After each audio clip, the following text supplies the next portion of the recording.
Hello students, welcome back. Today we are dealing with class 12th Maharashtra State Board Physics, and in physics we were on the topic electrostatics. Before today I have posted 4 video lectures on electrostatics. In that lectures we understand the basic concept of charge, and then what do you mean by charge, we understand Coulomb's law, and then in the last lecture the last topic was distribution of charges. What is a Coulomb's law? क्या, ठीक है, मैं हिंदी में बताता हूं. क्या होता है Coulomb's law? अगर एक चार्ज है, कोई भी चार्ज, उस चार्ज को हमने बनाया कैपिटल Q. ये चार्ज अपनी चारों तरफ क्या बनाएगा बेटा? Electric field. ये लेकिन ये चार्ज कौन सा है? तो this is a point charge. ये पॉइंट चार्ज अपने चारों तरफ इस तरह से रेडियल, हमने डायरेक्शन किस तरह से निकाले थे कि ये लाइन ऐसी लाइन करके, अगर हमने यहां पॉजिटिव दूसरा एक चार्ज रखा, ये चार्ज जो इलेक्ट्रिक फील्ड बना रहा है उसे सोर्स चार्ज कहते हैं. उसके बाजू में हमने कहीं भी एक टेस्ट चार्ज रखा, तो टेस्ट चार्ज और सोर्स चार्ज को जो लाइन ज्वाइन करेगी उसी लाइन के अलोंग क्या बनेगा? Electric field. That is a direction of an electric field. So electric field is directed along the line joining two charges. तो इस तरह से हर दिशा में ये क्या बनाएगा? अपनी इलेक्ट्रिक फील्ड. और इस इलेक्ट्रिक फील्ड का हमने नाम दिया हुआ है, अगर आपको याद है एक बार फिर रिवाइज कर दे रहा हूं, उस इलेक्ट्रिक फील्ड का नाम था रेडियल फील्ड और रेडियल इलेक्ट्रिक फील्ड, अगर आपको याद है. अब इस इलेक्ट्रिक फील्ड में हमने किसी भी जगह इस पॉइंट पर, मान लो ये एनी पॉइंट, कोई भी पॉइंट है, एनी पॉइंट ए, इस इलेक्ट्रिक फील्ड में उस पॉइंट पर इलेक्ट्रिक फील्ड की ताकत निकालना है, मतलब इंटेंसिटी ऑफ इलेक्ट्रिक फील्ड. तो इलेक्ट्रिक फील्ड का फॉर्मूला हमने बनाया था, electric field due two point charge. ये याद किया, अभी ये बहुत काम आएगा. Electric field due two point charge is given by 1/4 pi epsilon not permittivity of a free space. Q, यहां पर कौन सा चार्ज आता है? तो इलेक्ट्रिक फील्ड बना कौन रहा है? Source charge. तो इस फॉर्मूले में सोर्स चार्ज और वो पॉइंट कितना दूर है उस सोर्स चार्ज से, उस डिस्टेंस को हम डिनोट करते हैं R. तो it is given by Q upon R². Electric field का एक और फॉर्मूला था, सॉरी मैं लिख देता हूं आज की तारीख. दिस इज फिजिक्स, याद ही नहीं रहा. Today is 4th June. 4th June. This is point charge. अब यही इलेक्ट्रिक फील्ड निकालने का एक और तरीका हमने सीखा था कि ये सोर्स चार्ज अगर टेस्ट चार्ज यहां रखा तो वो क्या एक्सपीरियंस करेगा? फोर्स. तो उस फोर्स का फॉर्मूला हमने लिखा था, the force experience by the test charge, और उस जगह की इलेक्ट्रिक फील्ड की इंटेंसिटी. तो E का फॉर्मूला हमने बनाया था F अपॉन Q.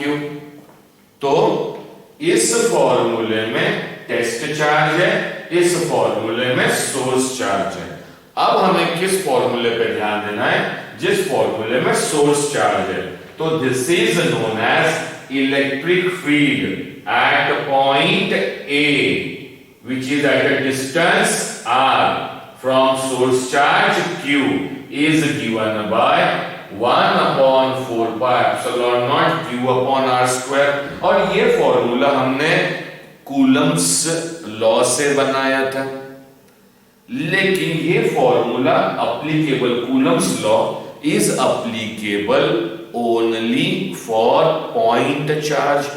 ये मैं मेरे लास्ट लेक्चर्स में डिस्कस कर चुका हूं, एक्सप्लेन कर चुका हूं। अब अगर यही पॉइंट चार्ज एक पॉइंट की जगह इसको खींच के लंबा कर दो, मतलब चार्ज हमने किस में भर दिया? पूरे के पूरे लाइन में।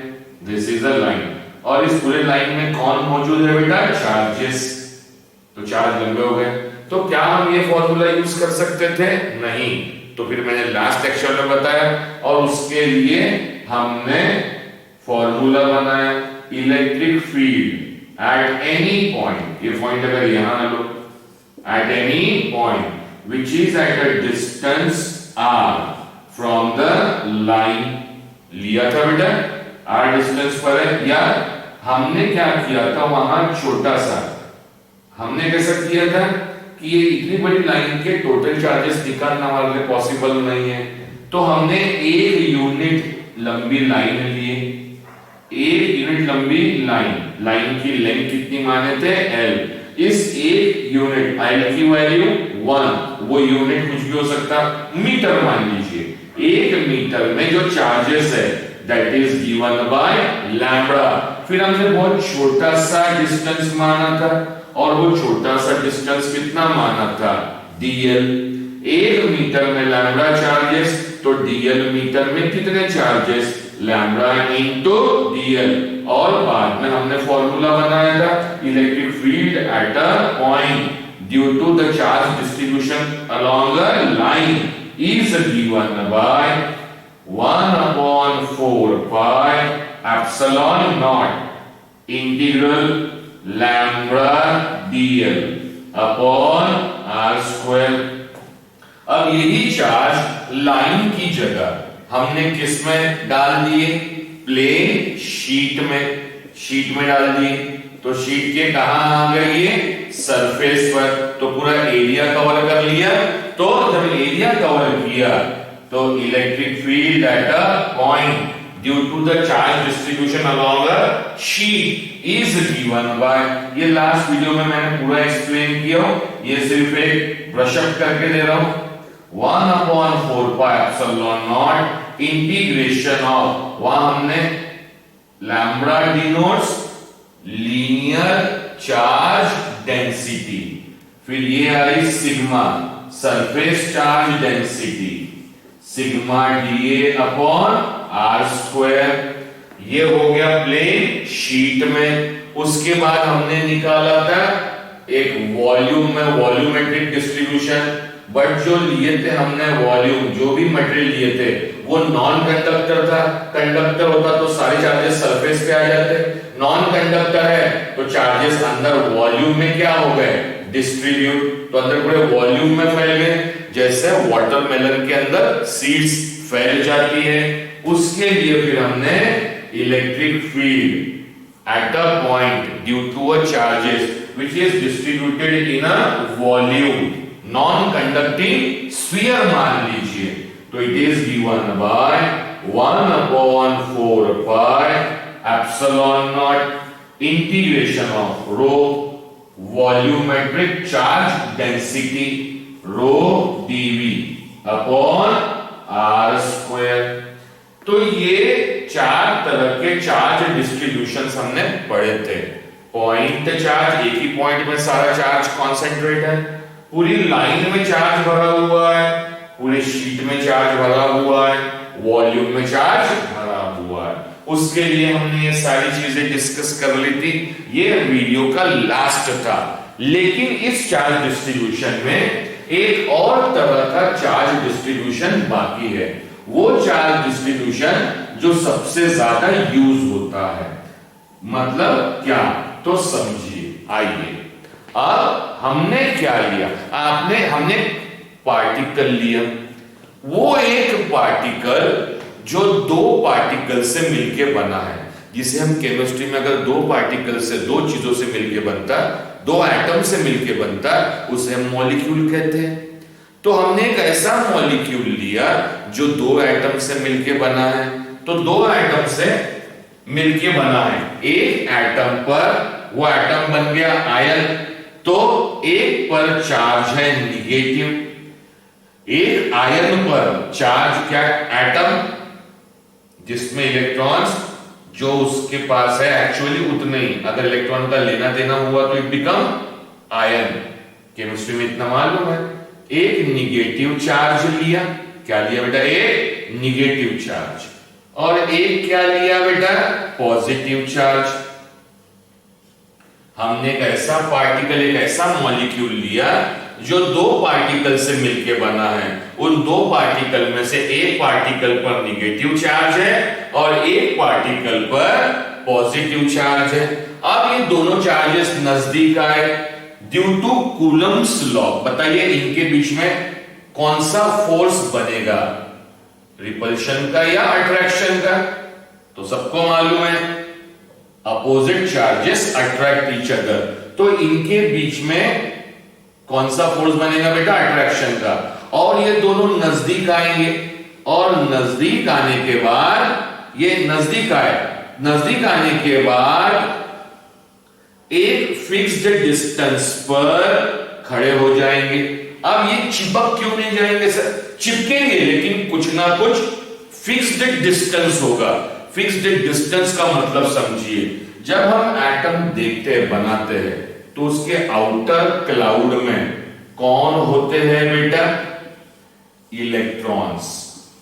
कौन होते हैं, इलेक्ट्रॉन्स। ये भी इलेक्ट्रॉन्स है, तो this is electron outer cloud में। अब मान लो यहां से एक इलेक्ट्रॉन निकल गया तो इस पर पॉजिटिव चार्ज आ गया, इसने एक इलेक्ट्रॉन लिया तो निगेटिव चार्ज आया, तो एक इलेक्ट्रॉन दिया। फॉर एग्जाम्पल हम सोडियम का लेते हैं, सोडियम का सोडियम का एटॉमिक नंबर कितना है बेटा, 11, इलेक्ट्रॉनिक कॉन्फ़िगरेशन 281, तो 11। अब इसके लास्ट ऑर्बिट में 8 चाहिए, 8 electrons to complete its octet, तो या सेटिस्फाई होने के लिए, तो इसको या तो 7 इलेक्ट्रॉन लेगा या तो एक देगा। आसान क्या है, एक देना। एक इलेक्ट्रॉन दिया, जैसे इलेक्ट्रॉन दिया, सोडियम एटम वो क्या बन गया, एलिमेंट को क्या बन गया, इट बिकम एन आयन, तो Na+ बन गया। वो इलेक्ट्रॉन अगर ये क्लोरीन है, ये क्या है बेटा, अगर chlorine, if it is a chlorine, chlorine का एटॉमिक नंबर 17, क्लियर। अब इसका इलेक्ट्रॉनिक कॉन्फ़िगरेशन 287।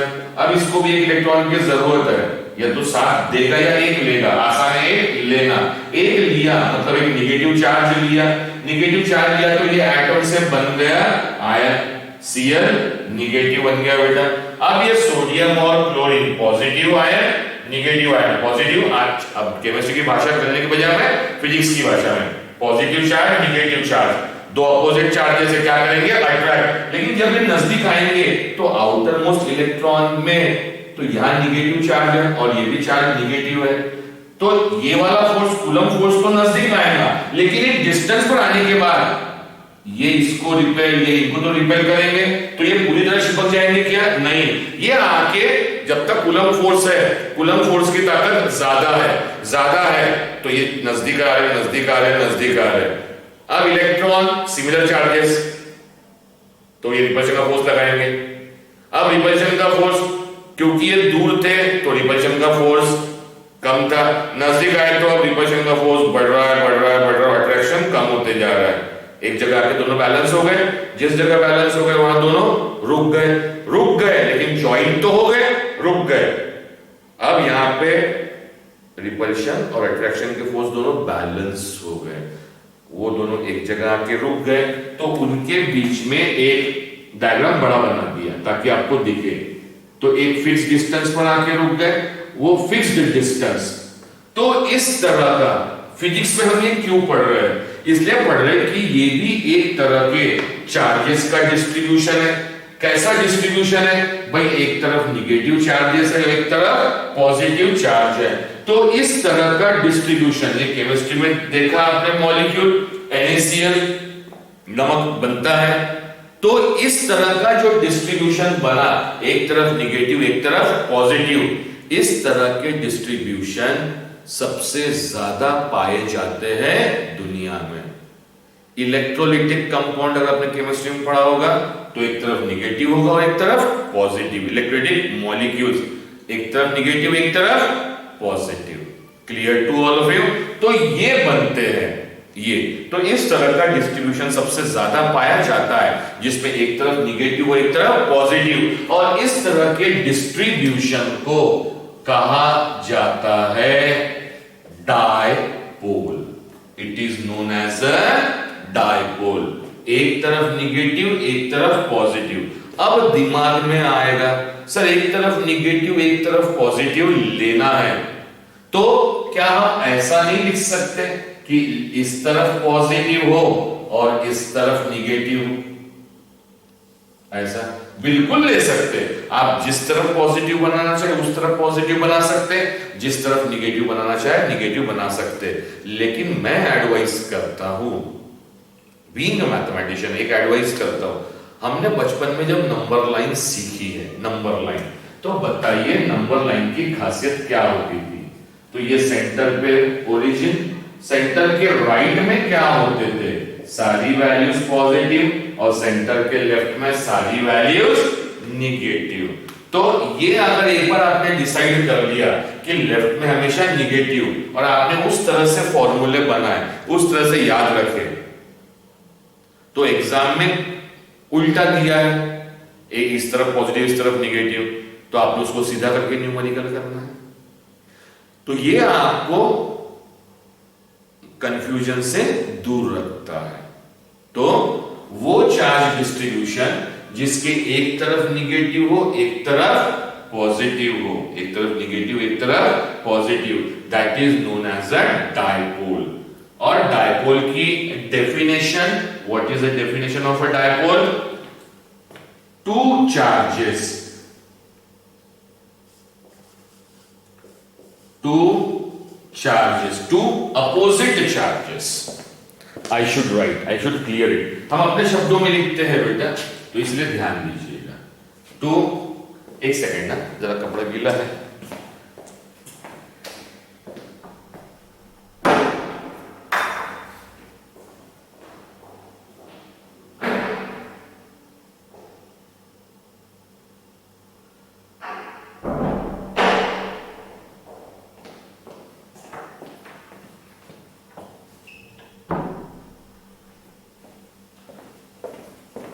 अच्छा, मैं ये सभी नोट्स दे रहा हूं बेटा, इसे चिंता करने की जरूरत नहीं है। सो टू अपोजिट चार्जेस इन, अब ये सबसे important point, in equal quantity. What do you mean y equal quantity? कि अगर ये निगेटिव चार्ज को मैंने मान लिया -q और पॉजिटिव चार्ज को मान लिया मैंने +q, तो दोनों की वैल्यू सेम होनी चाहिए। डायपोल के लिए दोनों की वैल्यू सेम। ऐसा नहीं होता कि एक तरफ -2q है और एक तरफ +1q, ऐसा कभी नहीं होगा। इधर -2q तो इधर भी +2q।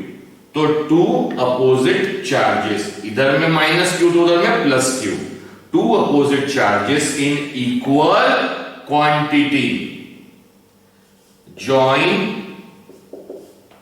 टूगेदर, और अच्छा जॉइन टूगेदर एट, ये दूसरा important term, join together at fixed distance. Fixed distance is known as the dipole। दो opposite charges in equal quantity, ये टर्म्स हमने ध्यान रखना है। क्वांटिटी दोनों की हमेशा कैसे रहेगी बेटा, सेम, और सेम रहने के बाद दोनों के बीच का डिस्टेंस भी क्या रहेगा, fix. What do you mean by fix distance? जब ये NaCl मॉलिक्यूल बना, NaCl मॉलिक्यूल बना, तो अगर हमने मान लीजिए ये Na है और ये Cl है, ये फिक्स डिस्टेंस होना चाहिए दोनों के बीच में। फिक्स डिस्टेंस का मतलब क्या होता है? अगर हमने Na को पकड़ा, सोडियम को पकड़ा और उठाया, जब इसको उठाया तो साथ में क्लोरीन भी उठना चाहिए। मतलब ये अगर मान लीजिए, सपोज कर लीजिए कि ये अगर सोडियम है, ये सोडियम है और ये अगर क्लोरीन है, अगर मैंने सोडियम को खींचा तो साथ में कौन चलना चाहिए, क्लोरीन, तभी तो उनके बीच का डिस्टेंस कांस्टेंट रहेगा, फिक्स्ड रहेगा। अगर मैंने सोडियम को एक चार्ज को खींचा, सोडियम को खींचा और क्लोरीन जहां का वही है, मतलब डिस्टेंस चेंज हो रहा है, डिस्टेंस चेंज हो रहा है, तो वो डायपोल नहीं है। डायपोल के लिए दो चार्जेस इन इक्वल क्वांटिटी और दोनों ज्वाइन हो गए। ज्वाइन किससे हुए? हमने कोई एक्स्ट्रा कुछ नहीं किया, ड्यू टू कूलम्स फोर्स, और उन दोनों ने अपने बीच में क्या मेंटेन रखा, फिक्स्ड डिस्टेंस। उस चीज को कहा जाता है dipole, is known as a dipole. अब तो दुनिया में तो ऐसे बहुत, ये दुनिया पूरे डायपोल से ही भरी हुई है, एक तरफ निगेटिव एक तरफ पॉजिटिव, तो हमेशा चार्जेस अपोजिट चीजें तो रहेगी ही रहेगी। अब जैसे हमने मान लिया सोडियम NaCl डायपोल हो गया, अब एक लेते हैं H2O वाटर,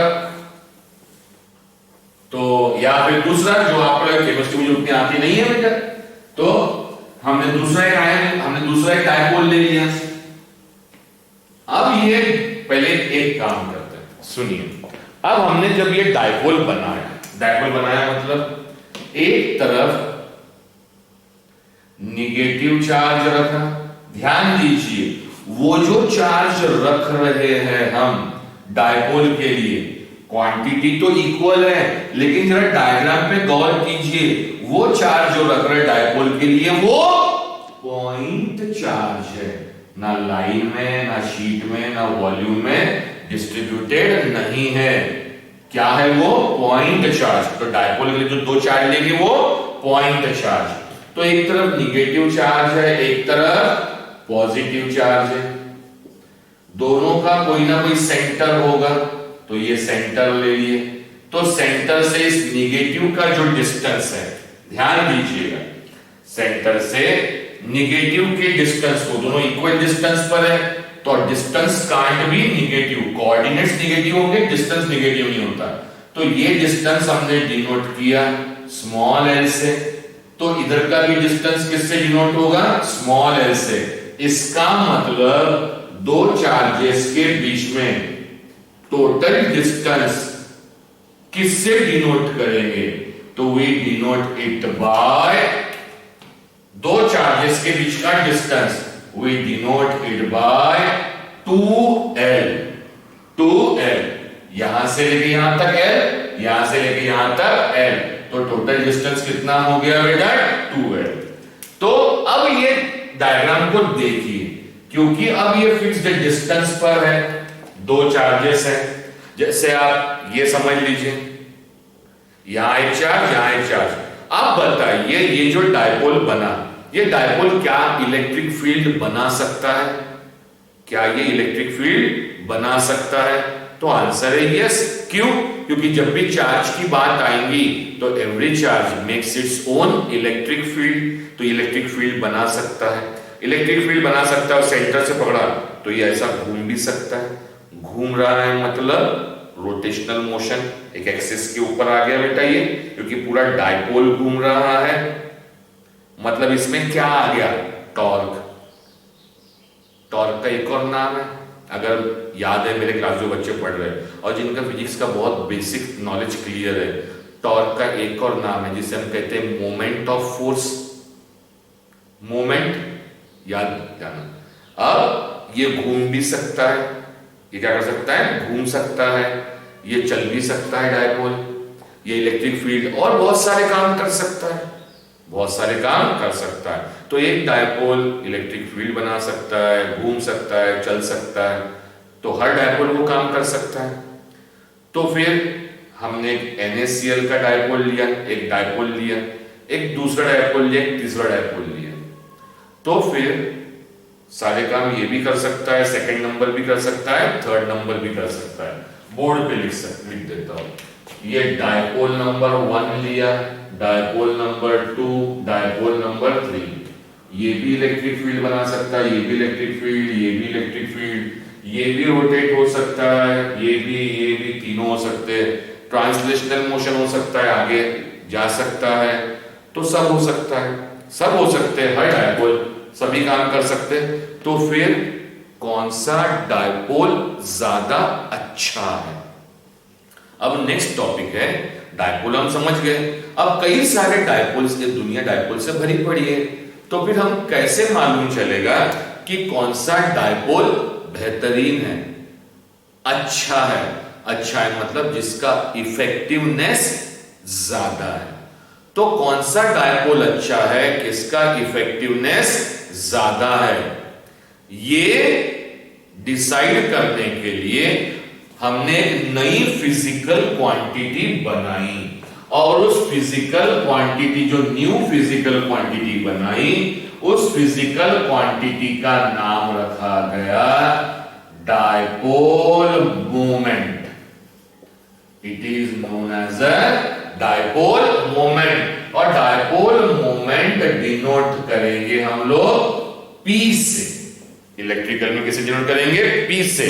मैकेनिक्स में P से हमारा लीनियर मोमेंटम डिनोट होता है बेटा। अब डायपोल मोमेंटम डिनोट किससे करेंगे? P से। तो P जिसका ज्यादा, मतलब जिसका डायपोल मोमेंट ज्यादा, हम बोलेंगे वो डायपोल उतना ज्यादा इफेक्टिव है। अब ये डायपोल मोमेंट होता क्या है और इसका फॉर्मूला क्या होता है, तो जरा समझ लीजिए। ये बहुत इंपॉर्टेंट चीज चल रही है, और जो बच्चे इन वीडियोस को देखते हैं, हाँ हालांकि मैं इलेक्ट्रोस्टैटिक्स का वीडियो लेट डाल रहा हूं, इसलिए लेट डालता हूं बेटा क्योंकि मेरा कंसर्न तो जो मेरे पास बच्चे पढ़ रहे हैं उनसे होता है। तो जब मैं वीडियोस डालता हूं, तो वीडियोस जब यूट्यूब में होते तो हम उसके साथ में उनके व्यूज लिख के आते, कितने लोगों ने देखा। अब मेरे पास बच्चे पढ़ रहे हैं, मान लो 100-150 बच्चे पढ़ रहे हैं, और व्यूज अगर मान लो कम आए या 150 भी व्यूज आए क्योंकि बाकी लोग भी देख रहे हैं, तो मैं समझता हूं कि मेरे पास के बच्चे और उन्होंने अब तक वीडियो देखा नहीं है, तो उनको एक पर्टिकुलर टाइम देता हूं मैं, ताकि वो देख ले, क्योंकि उनके दिमाग पे और भी बोझ होते हैं।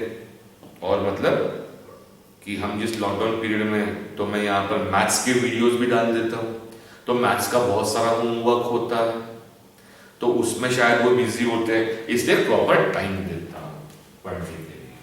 तो चलिए, अब कौन सा डायपोल अच्छा है ये डिसाइड करने के लिए हमने एक फिजिकल क्वांटिटी बनाई, और उस फिजिकल क्वांटिटी का नाम रखा डायपोल मोमेंट। अब ये डायपोल मोमेंट होता क्या है, तो ये चीजें समझ लीजिए, ये 12th के लिए बहुत इंपॉर्टेंट है।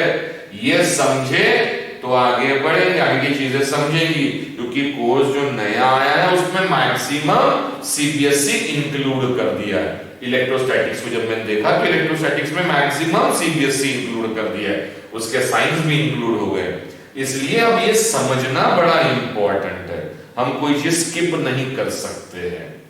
तो डायपोल मोमेंट क्या, उसका फॉर्मूला, तो ये डायपोल बनाते हैं, लेफ्ट में हमेशा निगेटिव चार्ज और राइट में हमेशा पॉजिटिव चार्ज, और ये उनका सेंटर, इनके बीच का डिस्टेंस, इनके वैसे तो डायपोल के बीच डिस्टेंस बहुत छोटा होता है, आपको समझाने के लिए बता रहा हूं, इनके बीच का बोर्ड पे दिखना चाहिए, इसलिए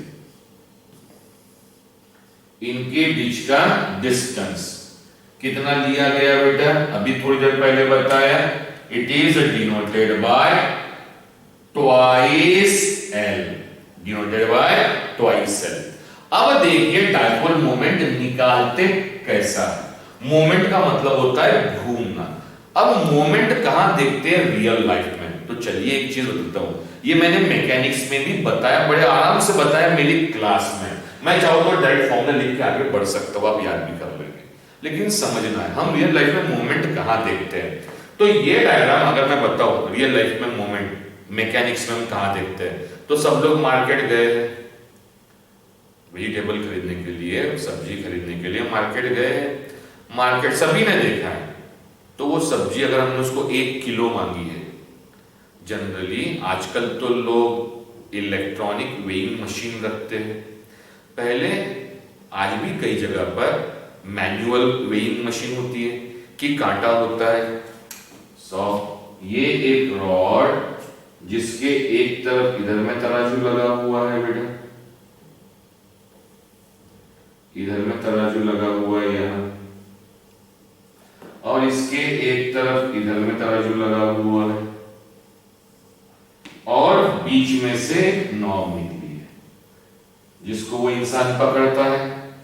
अब ये सेंटर हो गया, सेंटर से ये कितना डिस्टेंस पर है, सेंटर से ये कितना डिस्टेंस पर है। अब डिस्टेंस गिनने के लिए देखिए, अगर मेरा बड़ा अच्छा एग्जांपल देता हूं, मेरा और बोर्ड के बीच का डिस्टेंस निकालना है, मेरे और बोर्ड के बीच में डिस्टेंस निकालना है, तो कैसे निकालेंगे? मेरे सर पे टेप लगाएंगे और बोर्ड के यहां पे टेप लगाएंगे? नहीं, हम हमेशा यहां से परपेंडिकुलर ड्रॉ करते हैं, तो shortest distance is always a perpendicular. तो इस पॉइंट का जहां तराजू लगा है उसका शॉर्टेस्ट डिस्टेंस क्या रहेगा? परपेंडिकुलर। उस परपेंडिकुलर डिस्टेंस को हमने डिनोट कर दिया किससे? आर से। इधर का परपेंडिकुलर डिस्टेंस किससे डिनोट किया? आर से। अब जैसे हमने यहां पे क्या लगा दिए, सब्जी भाजी रख दी, तो ये कहां जाएगा? नीचे। नीचे मतलब फोर्स लग रहा है, मतलब यहां पे क्या लगा बेटा? फोर्स। क्या लगा? फोर्स। अब इस फोर्स को अगर आपने किससे मल्टीप्लाई कर दिया? परपेंडिकुलर डिस्टेंस से, तो ये बन गया मोमेंट। क्या बन गया? मोमेंट। तो ये मोमेंट किसका? इसे कहते हैं मोमेंट। तो ये मोमेंट किसका बना? तो हमने किसको परपेंडिकुलर डिस्टेंस से मल्टीप्लाई किए? फोर्स को। तो this is known as moment of force, और मोमेंट ऑफ फोर्स का हमने नाम रखा हुआ है, it is known as torque. तो torque is given by force into perpendicular distance. Clear to all of you? तो जब भी किसी का मोमेंट निकालना है, उस क्वांटिटी को किससे मल्टीप्लाई कर दीजिए? उसके परपेंडिकुलर डिस्टेंस कहां से गिनेंगे? सेंटर से। Clear to all of you? अब आइए, यही कंसेप्ट, ये मतलब होता है टॉर्क, दैट इज यही। अगर आप देखते हैं मोमेंटम, मोमेंटम लीनियर भी होता है और एंगुलर। तो एंगुलर मोमेंटम का मतलब होता है लीनियर मोमेंटम को मल्टीप्लाई करो किससे? उसके परपेंडिकुलर डिस्टेंस से। तो ये मोमेंटम को परपेंडिकुलर डिस्टेंस से मल्टीप्लाई किए, तो इस एंगुलर मोमेंटम का एक और नाम होगा, that is moment of linear momentum. Moment of linear momentum, any quantity multiplied by its perpendicular distance is known as moment of that quantity. चलिए, ये सब चीजें हमको मालूम होना चाहिए, अदरवाइज हम बोलते हैं सर ये फॉर्मूला है, याद कर रहे हैं और आगे बढ़ रहे हैं। ऐसा नहीं, फॉर्मूले क्यों है, क्या असम्पशंस है, क्यों लिए गए हैं, ये सब चीजें आप लोगों को मालूम होनी चाहिए। चलिए, मैं तो मेरी तरफ से पूरी कोशिश कर रहा हूं बेटा कि हर बच्चों को, चाहे वो किसी भी लेवल के हो, लेवल मतलब पढ़ाई में बहुत अच्छे हो, एवरेज हो, थोड़े से कमजोर हो, सबको ये समझ में आए, क्योंकि फिजिक्स कहते हैं सबसे हॉरर है, जनरली समझता नहीं है आसानी से। मेरी कोशिश है सबको समझे आसानी से। चलिए, तो ये सेंटर हो गया, ये डिस्टेंस हो गया। अब हमने सेंटर में यहां से पकड़ा, यहां से पकड़ा, ठीक है, और इसको घुमाए, तो पहले इसका मोमेंट निकाल लेते हैं, इसका। ये सेंटर से कितने डिस्टेंस पर है बेटा? सबको मालूम है, हमने अभी लिया हुआ है। सेंटर से इसका डिस्टेंस कितना लिया है हमने, स्मॉल एल। सेंटर से निगेटिव चार्ज का डिस्टेंस वो भी कितना लिया है, स्मॉल एल। तो पहले इस चार्ज का मोमेंट निकालते हैं, इस चार्ज का, क्योंकि ये घूमेगा।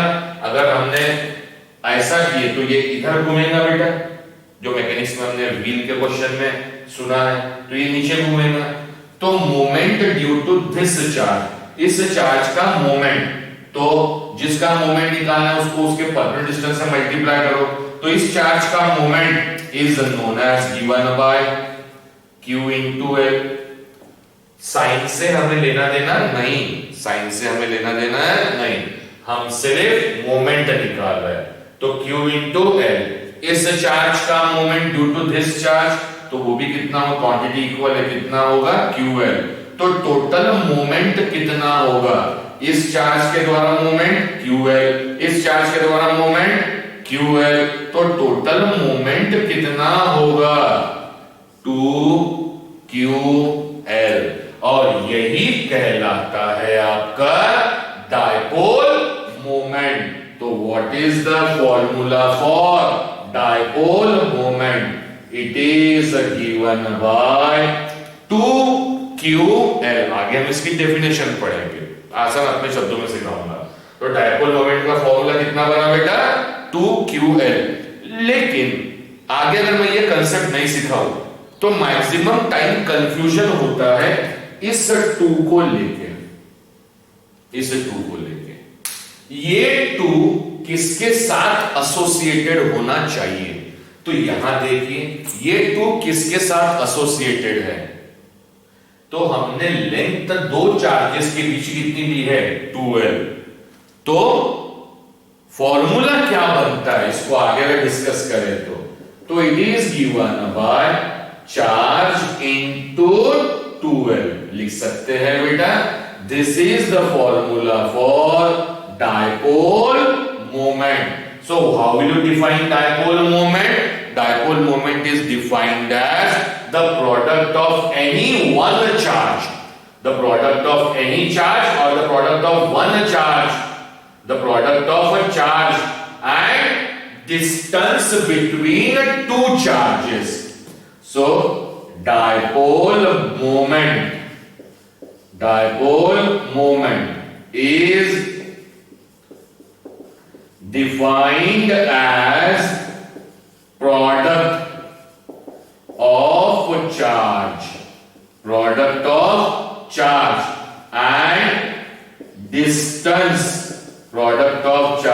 and distance, product of charge।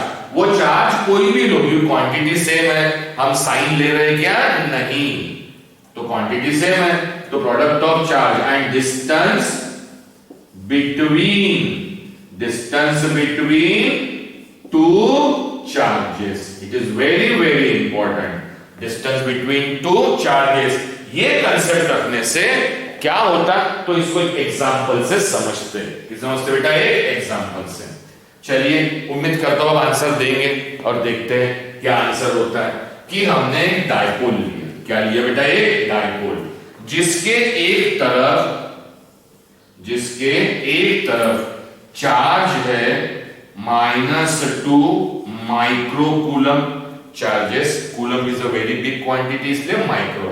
एक तरफ चार्ज है -2 माइक्रोकूलम, एक तरफ चार्ज है +2 माइक्रोकूलम, और दोनों के बीच में डिस्टेंस जो लिया है वो लिया है 2 माइक्रोमीटर। कितना लिया है बेटा, 2 माइक्रोमीटर। तो बताइए डायपोल मोमेंट कितना होगा, डायपोल मोमेंट की वैल्यू बताइए कितनी होगी। डायपोल मोमेंट की वैल्यू रखिए, अगर आप इस फॉर्मूले में रखते हैं तो वैल्यू कितनी आना चाहिए, कई लोगों ने कैलकुलेट कर लिया, तो क्या वैल्यू होनी चाहिए, 2। चार्ज की वैल्यू कोई भी एक 2 2 × 4। एल की वैल्यू क्या रखेंगे बेटा आप लोग।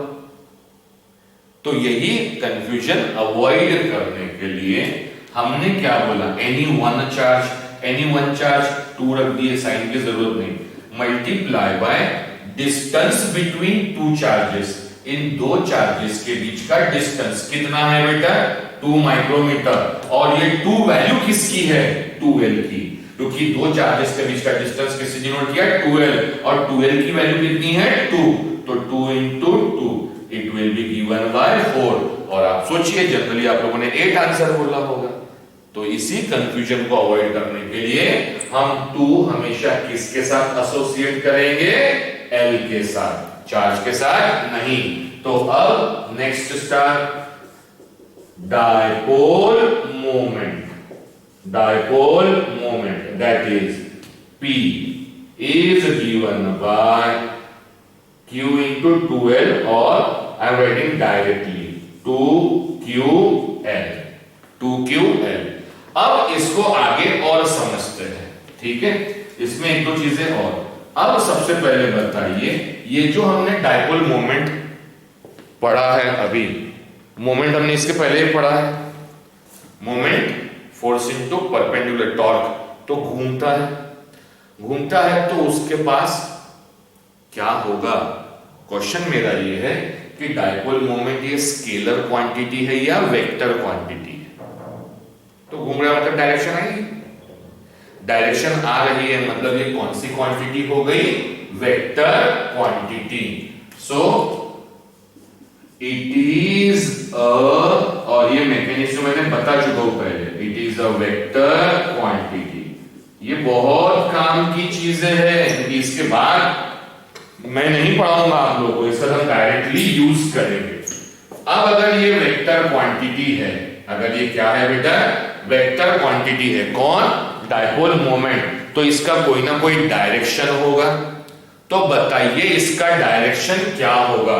तो इसका डायरेक्शन हम लेंगे, डायपोल मोमेंट का direction from negative to positive, तो this will be the direction of dipole moment.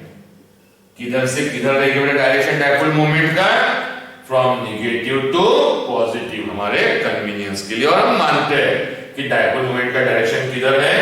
From negative to positive. हम मैथमेटिक्स में कन्वीनियंस, निगेटिव से कहां जाते हैं? पॉजिटिव की तरफ। लेफ्ट से कहां जाएंगे? राइट की तरफ। क्लियर? ये हमें हैबिट पड़ी हुई है, लेफ्ट से राइट की तरफ। हमारी बुक भी हम जब पढ़ते हैं, कॉपी में लिखते हैं, तो लेफ्ट टू राइट। ध्यान रखिए, हमारे कन्वीनियंस के लिए। तो this is about a dipole moment, वो फॉर्मूला ध्यान रखिए। And it is a vector quantity, मतलब उसके पास क्या है बेटा? डायरेक्शन है। अब आगे जाते हैं। अब हमने जब डायपोल पढ़ा, dipole is a distribution of charges. Charge आया तो वो क्या बनाएगा? Electric field. तो अब हमारा नेक्स्ट टॉपिक है इलेक्ट्रिक फील्ड का फॉर्मूला। इलेक्ट्रिक फील्ड का formula, electric field due to dipole.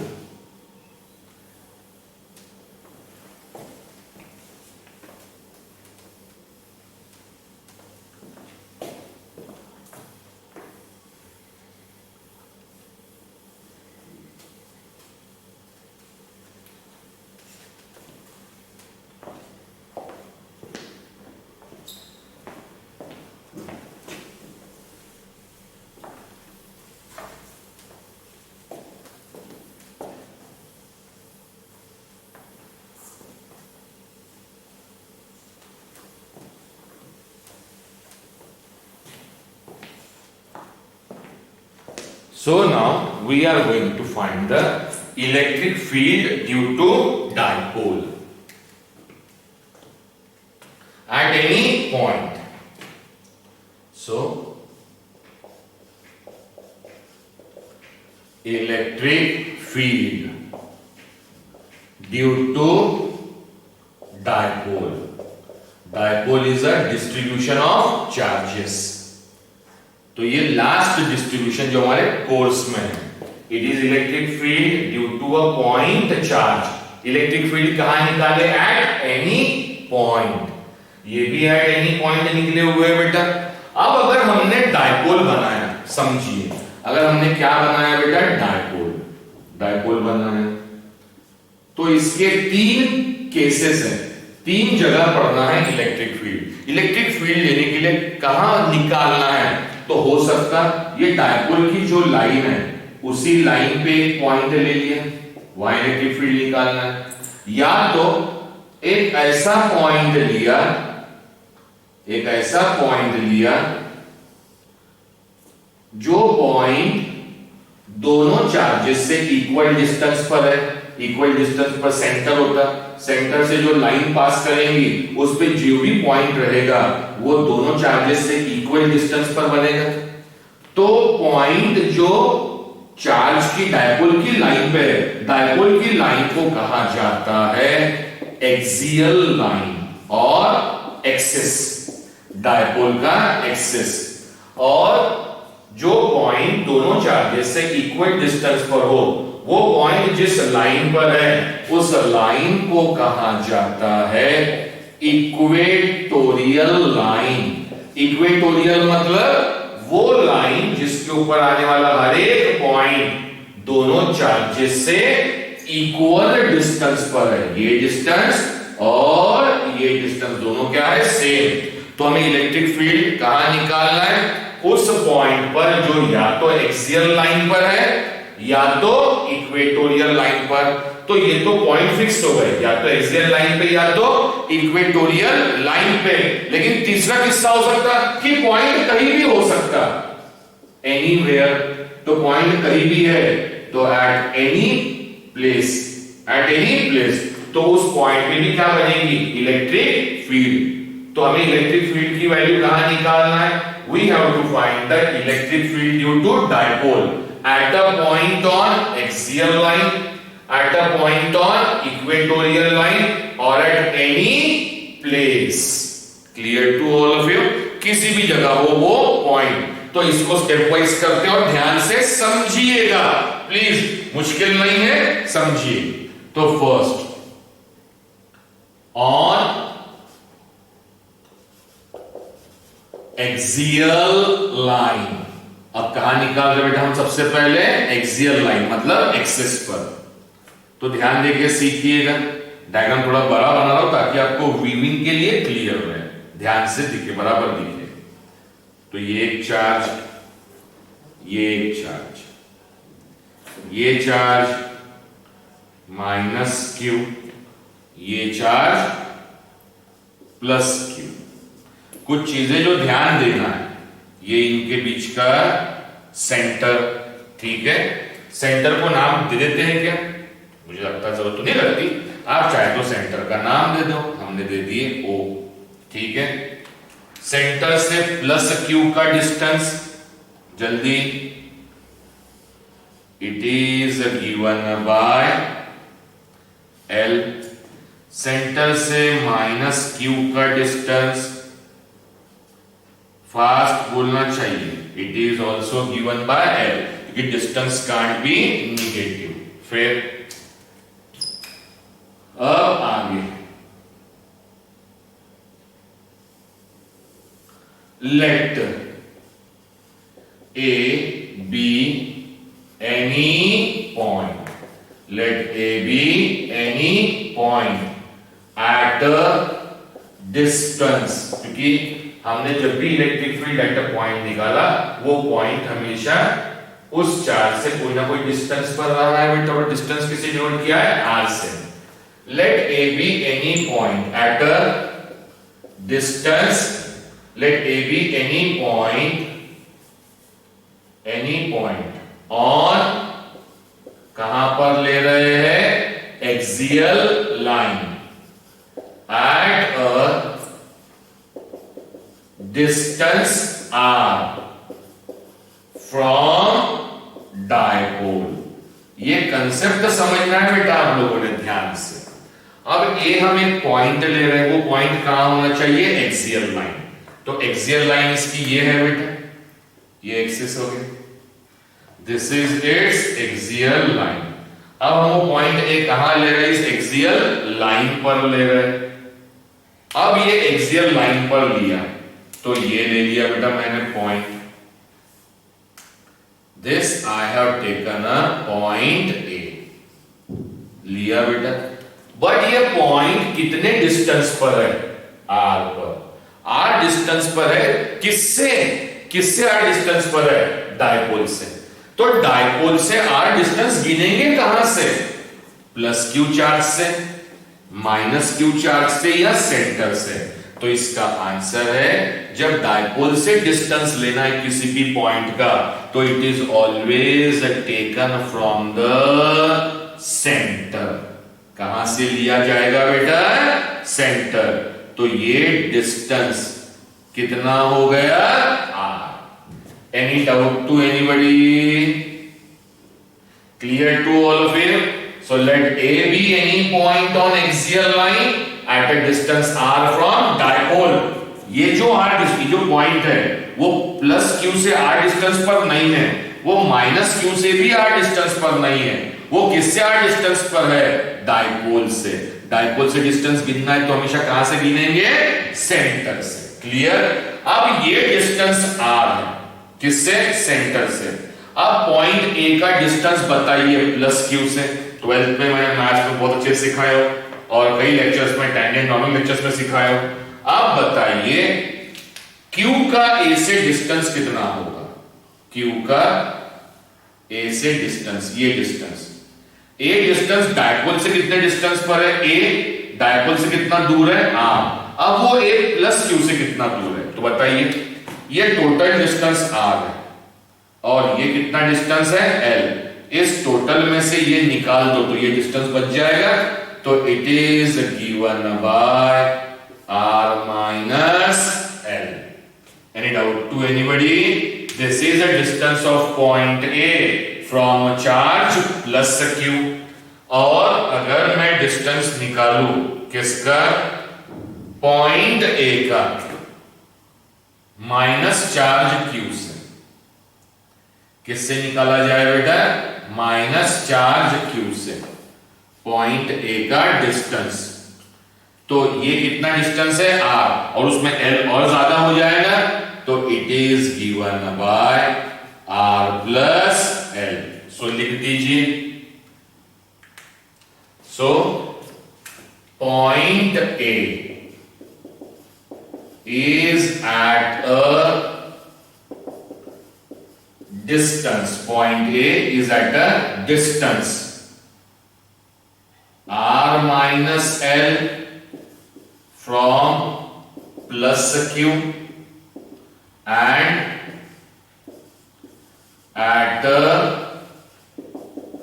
distance r plus l from minus q। अब दिमाग में क्वेश्चन उठ रहा होगा, सर पॉइंट है आपने इधर ही क्यों लिया? इधर भी तो ले सकते थे। ले सकते थे, आंसर सेम नहीं आता। मैं आगे करके बताऊंगा। चलिए अब उसके बाद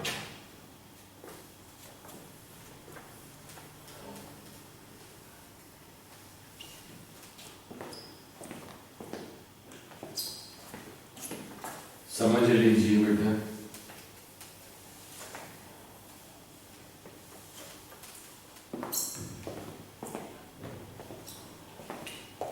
ये हो गया, लेकिन हमारा एम क्या निकालना है? Electric field due to dipole. इस पॉइंट पर बनने वाली इलेक्ट्रिक फील्ड किसके कारण बनने वाली? Due to this dipole. तो मैं कैसे निकालूंगा? तो बड़ा आसान तरीका है, मैं इस पॉइंट पर electric field due to plus q निकाल लेता हूं और इसी पॉइंट पर बनने वाली electric field due to minus q निकाल लेता हूं, ड्यू टू माइनस क्यू। और दोनों की इलेक्ट्रिक फील्ड को ज्वाइंट कर दूंगा, प्लस क्यू की भी और माइनस क्यू की, plus q minus q joint करके तो डायपोल बनाना बेटा। तो प्लस क्यू की इलेक्ट्रिक फील्ड माइनस क्यू की इलेक्ट्रिक फील्ड ज्वाइंट कर दो तो बन जाएगी electric field due to dipole. तो उस तरीके के लिए हमने प्लस क्यू से और माइनस क्यू से डिस्टेंस निकाला।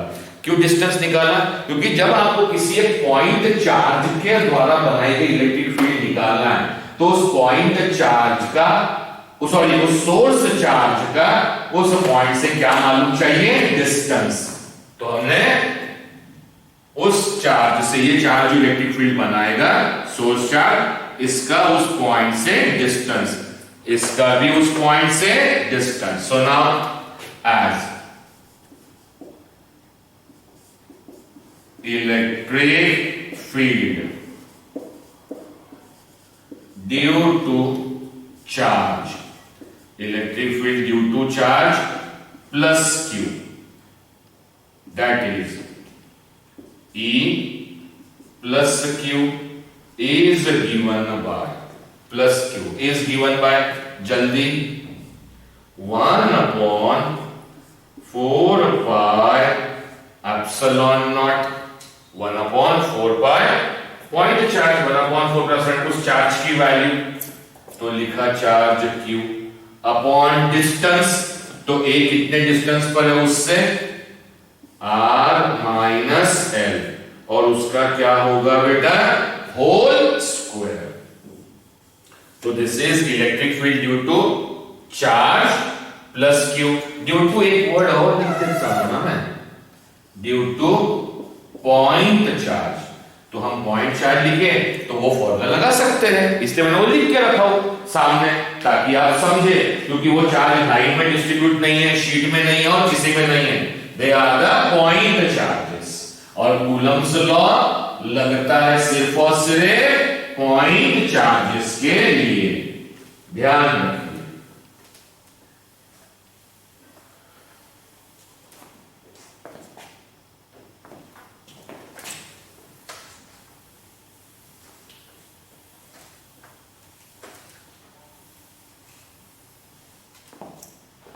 अब उसके बाद फिर एज, इसमें चीजों बड़ी इंपॉर्टेंट समझना है, अब ये वर्ड्स लिखता नहीं हूं, आप समझ गए। Electric field due to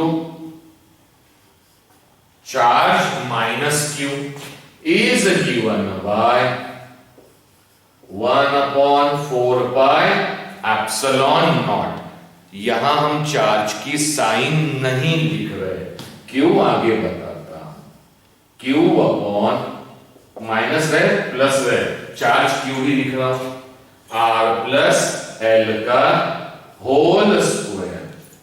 sir Q ऐसा लिखा आपने, तो सुनिए, मैंने क्या कहा, इस पॉइंट पर इन दोनों चार्जेस के द्वारा बनाई गई इलेक्ट्रिक फील्ड निकालना है, तो इस चार्ज की इलेक्ट्रिक फील्ड और इस चार्ज की इलेक्ट्रिक फील्ड दोनों को अलग अलग निकाल लिए और दोनों को ऐड कर लो।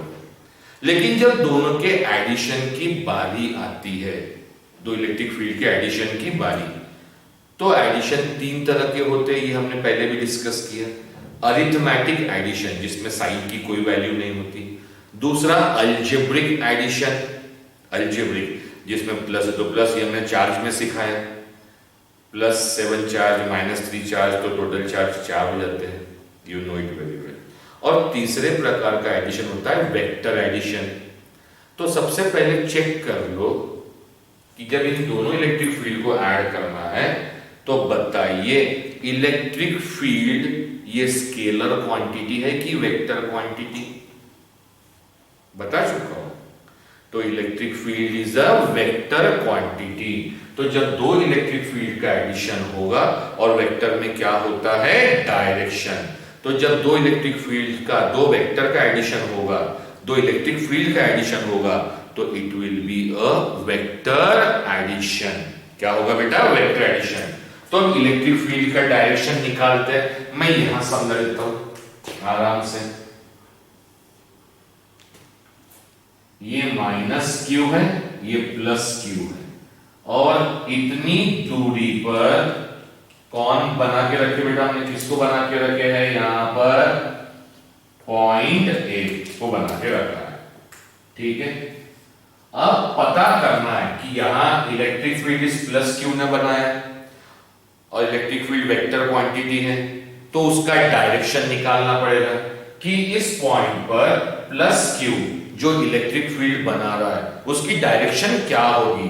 तो वो समझने के लिए हमारे पास एक तरीका है, हम क्या कर लेते हैं, याद कीजिए कैसे बताएंगे डायरेक्शन। उस पॉइंट पे टेस्ट चार्ज रख लेते हैं। टेस्ट चार्ज का नेचर कैसा रहता है, हमेशा पॉजिटिव नेचर रहता है। अगर मैंने यहां पॉजिटिव टेस्ट चार्ज रखा तो ये वाला पॉजिटिव इलेक्ट्रिक फील्ड बना के उसके ऊपर कौन सा फोर्स लगाएगा, रिपल्शन का। तो ये वाला चार्ज जो इलेक्ट्रिक फील्ड बना रहा है ये उसकी डायरेक्शन हो गई, electric field due to +q। लेकिन इसी पॉजिटिव के ऊपर ये वाला निगेटिव चार्ज क्या लगाएगा? Force, electric force. किसके माध्यम से? इलेक्ट्रिक फील्ड के माध्यम से, स्टार्टिंग के लेक्चर में। और वो फोर्स कैसा लगेगा? अट्रैक्शन का। तो इसको अपनी तरफ खींचेगा। तो ये वाला फोर्स राइट में और ये वाला फोर्स लेफ्ट में होगा बेटा। तो दोनों फोर्सेस अपोजिट है। टू अपोजिट वेक्टर्स, अगर एक पॉजिटिव होगा तो एक निगेटिव होगा। तो कैसा करेंगे बेटा हम लोग addition? Now as net electric field, net electric field, net का मतलब होता है रिजल्टेंट। तो रिजल्टेंट इलेक्ट्रिक फील्ड, तो electric field due to plus q, electric field due to plus q, plus, क्योंकि ये वेक्टर क्वांटिटी है बेटा, plus electric field due to minus q, ये होगा। लेकिन क्योंकि ये अपोजिट डायरेक्शन में है तो ये क्या होना चाहिए?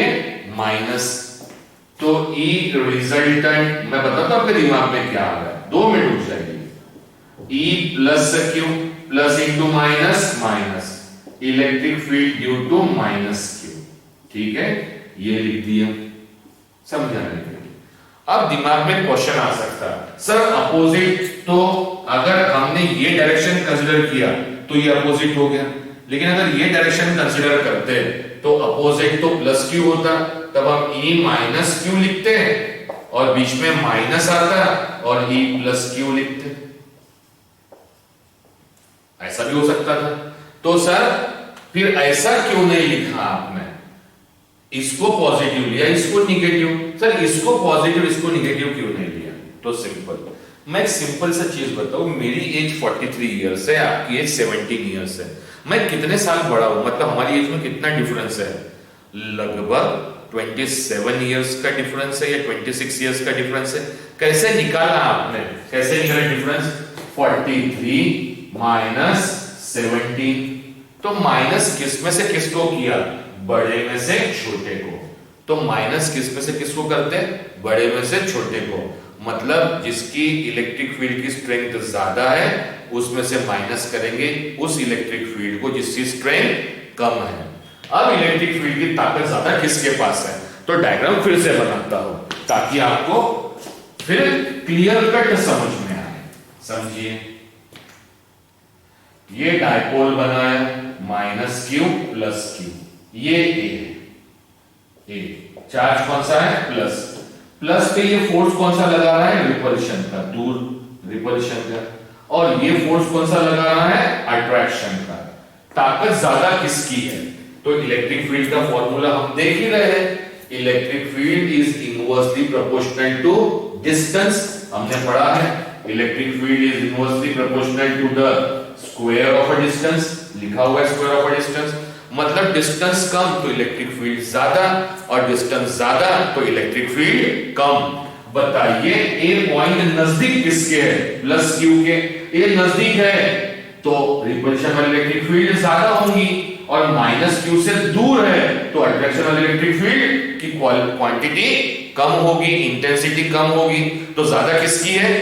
प्लस क्यू वाली, और कम किसकी है? माइनस क्यू वाली। इसलिए हमने माइनस किस में से किसको किए? बड़े में से छोटे को। हर चीज का एक्सप्लेनेशन मिलना ही चाहिए। अब E resultant, electric field due to plus Q, ये सिर्फ डायरेक्शन के लिए वेक्टर की साइन बनाया होगा। प्लस की कारण कितनी बनी हुई है? जल्दी सर यहां साइन क्यों नहीं लिखे? क्योंकि हम यहां पर वेक्टर नहीं लगा रहे, मतलब we are writing only its magnitude, यहां पर डायरेक्शन, इसलिए वेक्टर की sign 1/4 pi epsilon naught. Plus q द्वारा बनी हुई कितनी होगी बेटा? Q upon R minus L का होल स्क्वायर, और बीच में साइन क्या है? Minus, there is a minus sign. अब ड्यू टू माइनस क्यू द्वारा बनी गई 1/4 pi epsilon naught Q upon R plus L का होल मतलब net electric field at that point A. What is common? 1/4 pi epsilon naught, 1/4 pi epsilon naught, ऊपर से q भी common है, तो q upon 4 pi epsilon naught 1 upon r minus l का whole square 1 upon r plus l का whole square. E resultant Q upon, या बोलने में अच्छा लगता है क्या, 1 अपॉन, क्योंकि ये तो कूलम्स कांस्टेंट है, इसकी वैल्यू फिक्स है, इसलिए इसको ऐसे ही लिखा करो, 1 upon 4 pi epsilon naught Q cross multiply r plus l का whole square minus r minus l का whole square upon r minus l का whole square into r plus l का होल स्क्वायर। उसके बाद E resultant 1 upon 4 pi epsilon naught Q।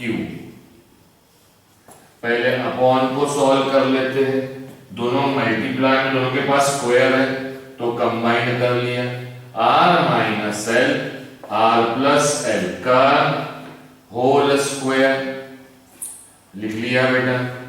अब a plus b का whole square a square plus 2ab plus b square, a minus b का square a square minus 2ab plus b square, ये इसका expansion, लेकिन सामने minus sign है तो सबकी साइन चेंज हो जाएगी, तो बन जाएगा minus r square plus 2 r l, क्या बनेगा 2rl प्लस बचेगा माइनस, ये माइनस में, ये प्लस में और ये माइनस में, l square plus r square minus r square plus l square minus l square will get cancel. E resultant 1 upon 4 pi epsilon naught Q, 2rl plus 2rl कितना बचा बेटा 4rl, a minus b a plus b a square minus b square का whole square. Clear? अब इसको देखिए हम solve कैसे कर रहे हैं। अब अगर मान लीजिए ये वाला पॉइंट, दो डायपोल के बीच के डिस्टेंस तो बहुत छोटे होते हैं, ये L बहुत छोटा होता है, लेकिन ये पॉइंट तो कितना भी दूर हो सकता है, मतलब अगर R बहुत बड़ा हो, very very large than L, large than L, R बड़ा हो, तो हम क्या कर सकते हैं देखिए, या ये लिखने के पहले एक काम करता हूं मैं, क्या काम, ER 1 upon 4 pi epsilon not, 4 को मैं 2 इंटू 2 लिख सकता हूं, तो ये 4 का लिखा 2, R पहले लिख लिया, तो 4 में से क्या बचा बेटा 2, यहां से बचा Q और यहां से बचा L, 2 2 जा 4, ये वाला R ये वाला Q और ये L अपॉन, इस ब्रैकेट में से, यार जगह नहीं है तो मजा नहीं आ रहा है, ठीक है यहां कर लो, आप वीडियो को से पहले डायग्राम बना लेना बेटा, ठीक है।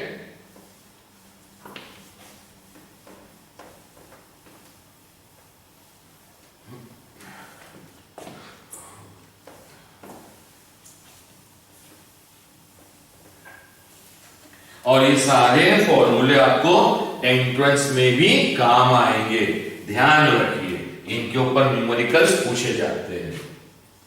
E resultant 1 upon 4 pi epsilon not, 4 में से 2 बाहर निकाल लिया, R बाहर निकाल लिया, 2 और R, तो 4 में से 2 बचा Q और L, Q ऐसा अभी आपको समझेगा, और नीचे से मैंने कॉमन निकाला R स्क्वायर, क्या कॉमन निकाला बेटा? R square. तो कितना बचेगा? 1 minus l square upon r square, और इस पूरे का whole square. We know what we know, ये जो 2ql है सबको मालूम होना चाहिए। इट इज गिवन बाय p। p मतलब डायपोल मोमेंट, स्टार्टिंग में समझाया, क्योंकि हम इलेक्ट्रिक फील्ड डायपोल का निकाल रहे हैं तो फॉर्मूला हमेशा डायपोल मोमेंट के टर्म में बनाएंगे। E resultant 1 upon 4 pi epsilon naught, ये 2r, ये हो गया बेटा p अपॉन, इनटू में है तो दोनों का स्क्वायर होगा, r स्क्वायर का square r to the power 4। अब जरा इसको देखिए, 1 माइनस एल अपॉन आर का whole square, 1 minus l upon r का होल स्क्वायर, और उसका भी square. Clear to all of you? अब जरा इसको समझिए। अब अगर मैंने लिखा r is very very large than l, तो क्या होगा? सुनिएगा, 1 को 2 से डिवाइड कीजिए, आंसर इज 0.5। 1 को 10 से डिवाइड कीजिए, 0.1। 1 को 100 से, 1 क्यों ले रहा हो तो ले सकते कोई भी क्वांटिटी, 0.01। और 1 के नीचे अगर मैंने 10 रेज़ टू पावर 10 लिख दिया तो 10 लिख दिया तो 0.10, which is as good as कितना हो जाएगा? 0। मतलब अगर डिनोमिनेटर बढ़ता जाए, डिनोमिनेटर बड़ा है किससे? न्यूमरेटर से, और कितना बड़ा है? बहुत बड़ा है, बहुत बड़ा है, तो रेशियो का आंसर अप्रोक्सीमेटली कितना हो जाएगा? 0। r डिनोमिनेटर में है, l न्यूमरेटर में है, डिनोमिनेटर बहुत बड़ा है तो इस रेशियो का आंसर बहुत छोटा होगा, अप्रोक्सीमेटली 0, और 0 का स्क्वायर 0, 1 माइनस 0 1, 1 का स्क्वायर 1, तो इस पूरे ब्रैकेट की वैल्यू कितनी हो जाएगी? 1। इसलिए हमने किया है। नाउ पूरे ब्रैकेट की वैल्यू कितनी हो गई बेटा? 1। And now E resultant is given by 1 upon 4 pi epsilon naught। ये एक आध, ये 4 में से 3 बचे बेटा, तो ऊपर बचा 2p अपॉन आर क्यूब, और ये बच गया 1। So therefore E resultant is given by 1 upon 4 pi epsilon naught 2p upon r cube। And what is this formula for? This is a formula for electric field। Electric field कहां पर? तो electric field किसके कारण बनी हुई? Electric field due to dipole at any point which is on the axial line. तो ये उस पॉइंट के लिए बनी हुई इलेक्ट्रिक फील्ड किसने बनाया? डायपोल ने। किस पॉइंट के लिए? उस पॉइंट के लिए, उस पॉइंट पर जो पॉइंट कहां लाई करता है? एक्सियल लाइन पर। तो फॉर्मूला दिमाग में रख लीजिए, तो इसे ई रिजल्टेंट कीजिए, कहिए, या तो इसको मॉडिफाई कर दीजिए। क्या मॉडिफाई कर दीजिए? ई रिजल्टेंट बोलने की बजाय electric field on axial line, E axial कह सकते हैं। Any doubt to anybody? कोई भी डाउट हो मुझे आप पूछ सकते हैं। Clear to all of you? थोड़ा जल्दी में हूं बेटा मैं, इसीलिए क्योंकि इसके और 2 केसेस कराने हैं और कई चीज समझानी है। अभी बज रहे 8:30 मॉर्निंग के, और 4 तारीख को 9 बजे मेरा लाइव क्लास है, तो थोड़ा सा हो सकता है कुछ बच जाए, तो नेक्स्ट वीडियो बना दूंगा।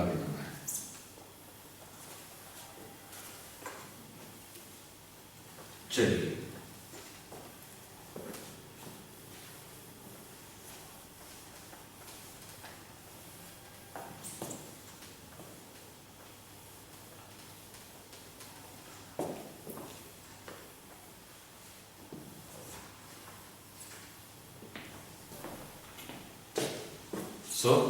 आज के टॉपिक में हमने क्या सीखा, और अब जो सिखा रहा हूं वो बड़ा ही इंपॉर्टेंट है, बड़ा ही इंपॉर्टेंट। ध्यान देके सीखिएगा। It is very very important. क्या इंपॉर्टेंट बेटा? ध्यान देके सीखिए, उसमें नोट लिख देते हैं। तो हमने सबसे पहले आज पढ़ा है नंबर 1, उसका formula dipole moment, that is P is given by 2QL. Second, electric field due to dipole on axial line is given by 1 upon 4 pi epsilon naught 2Q upon R cube। इस फॉर्मूले से भी हम एक चीज पता कर सकते हैं। हमारा electric field due two point charge कितना था? Point charge 1 upon 4 pi epsilon naught Q upon R square. ठीक, सॉरी 2Q लिखा बेटा, very sorry. It is 2P dipole moment के टर्म में 2P अपॉन R क्यूब। तो सबसे पहले ये इलेक्ट्रिक फील्ड में यहाँ पे चार्ज है, और ये इलेक्ट्रिक फील्ड किसके टर्म में है? Dipole moment. चार्ज तो डायपोल मोमेंट के अंदर है, ठीक है। लेकिन बेसिक फर्क क्या है दोनों फॉर्मूले में? तो एक बेसिक फर्क बताता हूं, एक मार्क के लिए पूछ भी सकते हैं, या आपके स्कूल के एग्जाम्स में पूछ सकते हैं, या डिस्क्रिप्टिव एग्जाम में पूछ सकते हैं। क्या ऑब्जेक्टिव में पूछ सकते हैं? Which electric field deteriorates faster? कौन सी इलेक्ट्रिक फील्ड जल्दी खत्म होती है, कम होती है? अब मान लीजिए जब ये पॉइंट चार्ज है बेटा, ये पॉइंट चार्ज, यहां जिस पॉइंट पे इलेक्ट्रिक फील्ड निकालना है वो डिस्टेंस हमने r लिया है, वो डिस्टेंस हमने r लिया है। अगर ये डिस्टेंस, और ये डायपोल है, जिस पॉइंट पे हमें इलेक्ट्रिक फील्ड निकालना है वो भी डायपोल कितने डिस्टेंस पर है? r डिस्टेंस पर है। अब मान लीजिए ये डिस्टेंस मैं डबल कर देता हूं, मतलब r की जगह अगर क्या कर दूं बेटा मैं 2r, मतलब ये पॉइंट और दूर कर दिए, डिस्टेंस डबल कर दिए। अभी हमने पढ़ा है, मालूम है डिस्टेंस बढ़ेगा तो इलेक्ट्रिक फील्ड कमजोर होगी, क्योंकि इनवर्सली है। लेकिन दोनों कंपेयर करते हैं, अगर ये डिस्टेंस बढ़ा दिया तो यहां क्या होगा? इलेक्ट्रिक फील्ड ये सब कांस्टेंट रहेगा, r की जगह 2r, तो electric field 1 upon 4 pi epsilon not, r की जगह 2r लिखा, 2r, तो 2 का स्क्वायर 4r स्क्वायर, तो इन सबको हटा दो, तो electric field is proportional to 1/4। जैसे आपने डिस्टेंस डबल किए, इलेक्ट्रिक फील्ड कम हुई, कितने टाइम्स कम हुई? 4 गुना कम हुई। डिस्टेंस डबल कर दो, इलेक्ट्रिक फील्ड 4 टाइम्स कम हो गई। किस केस में? पॉइंट चार्ज के टर्म में। वही आप यहां रखिए, ई एक्सियल पे रखिए, 1 upon 4 pi epsilon not 2p upon r की जगह रखिए 2r, क्या रखिए? 2r, 2 का क्यूब कितना हो जाएगा? 8r cube. फॉर्मूले के लिए ये सब तो मुझे सेम रखना पड़ेगा फॉर्मूले के लिए, क्योंकि फॉर्मूला 2p है ऑलरेडी। तो E एक्सियल कितना हो जाएगा? Proportional to 1/8। मतलब जब हम डिस्टेंस डबल करते हैं तो वो इलेक्ट्रिक फील्ड जो एक सिंगल चार्ज के कारण बनी, डिस्टेंस डबल करने से वो 4 गुना कम हुई, और वो इलेक्ट्रिक फील्ड जो डायपोल के कारण बनी, वो इलेक्ट्रिक फील्ड 8 टाइम्स कम हुई। कितने टाइम्स कम हुई बेटा? 8 टाइम्स। तो इससे निष्कर्ष क्या निकला? इलेक्ट्रिक फील्ड किसकी जल्दी कम होती है?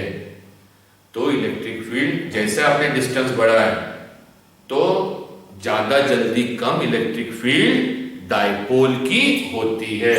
तो स्टेटमेंट बनता है क्या? Electric field due to dipole, electric field due to dipole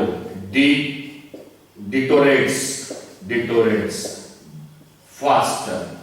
deteriorate होना मतलब कम होना। ये भी छोटे छोटे पॉइंट है। Electric field due to dipole deteriorate faster, जैसे डिस्टेंस बढ़ाए electric field as compare to बाकी डिस्ट्रीब्यूशन से कंपैरिजन करोगे, क्योंकि सबके बाकी सब डिस्ट्रीब्यूशन में है, अपॉन में आर स्क्वायर ही है, चाहे वो लाइन है, एरिया है, वॉल्यूम, सब अपॉन आर स्क्वायर ही है। इसमें क्या है, आर क्यूब। तो कोई भी डिस्ट्रीब्यूशन हो, अगर आपने उसमें पॉइंट का डिस्टेंस डबल कर दिया और डायपोल में डबल किया, तो बाकी सबसे ज्यादा जल्दी इलेक्ट्रिक फील्ड कम किसकी होगी, डायपोल की, as compare to any other charge distribution. Clear? चलिए अब हम नेक्स्ट पढ़ते हैं। ये पॉइंट्स ध्यान रखना, नोट करके रखिए, ये मुझे याद आते रहते हैं तो मैं बताते रहता हूं, अदरवाइज तो अगर आप बुक देखेंगे तो आप समझेंगे कितना है उसमें। अब सेकंड केस निकालता हूं। हेडिंग सबको मालूम है बेटा, क्या हेडिंग लिखे थे हमने, electric field due to dipole, और ये सेकंड, पहला एक्सियल लाइन पे था, दूसरा हम निकाल रहे on equatorial line. We are finding on equatorial line. ठीक है बेटा, अब इक्वेटोरियल लाइन पे हम इलेक्ट्रिक फील्ड निकाल रहे हैं। तो अगेन इसको ध्यान समझिए, ध्यान से। अच्छा, ये समझने के पहले किसी को याद है 11th क्लास में स्केलर और वेक्टर में हमने parallelogram law of vector addition पढ़ा था। Parallelogram law of vector addition की ओरिजिन, एक साइड डिनोट किया वेक्टर ए से, दूसरा साइड डिनोट किया वेक्टर बी से, तो दो वेक्टर का रिजल्टेंट हमेशा उसका डायगोनल होता है। ये रिजल्टेंट वेक्टर हो गया। रिजल्टेंट वेक्टर का मैग्नीट्यूड अगर निकालना है, क्या निकालना है, मैग्नीट्यूड, तो मैग्नीट्यूड इज गिवन बाय दोनों वेक्टर के मैग्नीट्यूड का square, A square plus B square plus 2ab, और दोनों वेक्टर के बीच का एंगल, तो वो एंगल हमने लिया था, कितना लिया था बेटा, थीटा, 2ab cos थीटा। कुछ याद है आप लोगों को? ये सब मैंने प्रूफ करके दिया हो 11 में। चलिए, ये रिजल्टेंट वेक्टर का मैग्नीट्यूड, और डायरेक्शन के लिए हमने यहाँ पे tan अल्फा लिए थे बेटा, डायरेक्शन ये वाला, अगर किसी को याद हो तो, क्योंकि एंगल क्या देता है, डायरेक्शन। ये सब अब हमें मैग्नीट्यूड के बारे में, तो रिजल्टेंट देख लिए, this is known as a parallelogram law of vector addition. Resultant निकालने का ये एक तरीका होता है parallelogram law of vector addition.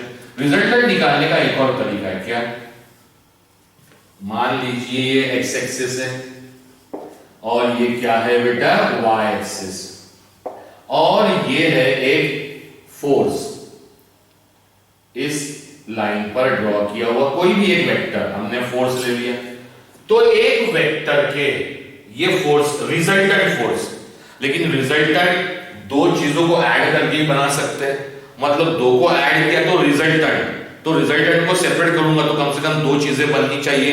उन दो चीजों को हम फिजिक्स में कहते हैं वेक्टर के लिए, वी से इट एज अ कंपोनेंट। तो इस फोर्स का कंपोनेंट हमने निकाला था, कंपोनेंट, तो हमने एंगल लिया था थीटा, तो इसका कंपोनेंट, फोर्स का component along x axis, force का कंपोनेंट अलोंग एक्स एक्सिस, और फोर्स का कंपोनेंट अलोंग वाई एक्सिस, अगर आपको याद हो तो। और फिर बताया था कंपोनेंट निकालने का फॉर्मूला, मैं भी सिखा सकता हूं, मुझे कोई प्रॉब्लम नहीं है।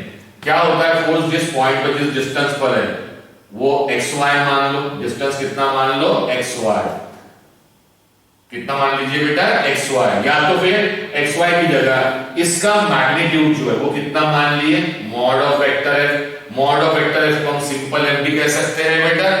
तो ये मैग्नीट्यूड x एक्सिस पे f, और जहां जिसके साथ बना हुआ थीटा, एंगल जहां थीटा है, या ऐसा कीजिए, एक काम कीजिएगा, सुनिएगा, ये जो मैग्नीट्यूड है, ये तो vector mod of vector f लिख दिया, coordinate x, y, x axis पे डिस्टेंस x, y एक्सिस पे डिस्टेंस y, cos थीटा की value adjacent upon hypotenuse, adjacent x, hypotenuse is what, f, अरे होगा, तो x की वैल्यू कितनी होगी बेटा, mod of vector f cos theta, और x एक्सिस पे जो कंपोनेंट है उसको हमने डिनोट किया है fx से डिनोट किया है बेटा, और मॉड ऑफ f को हम सिंपल f लिख सकते हैं f cos थीटा।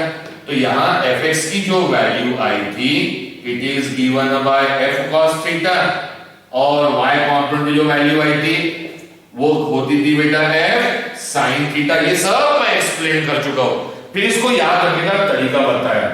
यहां तो x और y है तो cos और sin समझ में आता, x और y नहीं है तो कहां cos लेंगे और कहां sin लेंगे सर, तो बहुत सिंपल सा बताया। जिसके साथ, जिस लाइन के साथ थीटा है उसके साथ में cos आएगा, और जिसके पास थीटा नहीं है उसके पास क्या आएगा, sin आएगा। क्लियर? जिसके साथ थीटा है उसके पास cos, जिसके पास थीटा नहीं है उसके पास sin। तो रिजल्टेंट निकालने के दो तरीके हैं, कंपोनेंट मेथड से या तो parallelogram law of vector addition से। ठीक है, चलिए आइए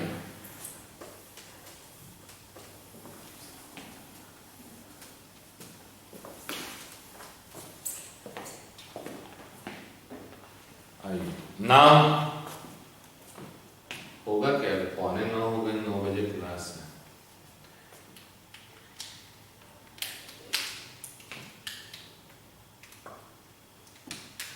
टाइम तो लाइव क्लास का टाइम हो गया। एक काम करेंगे बेटा, एक काम करेंगे, मैं नेक्स्ट वीडियो बना दूंगा उसके लिए, ठीक है, लाइव क्लास पर फिर से क्लास लेंगे। तो इन द नेक्स्ट लेक्चर हम इक्वेटोरियल लाइन सीखेंगे और एट एनी पॉइंट सीखेंगे। चलिए, anyway thank you very much, thank you.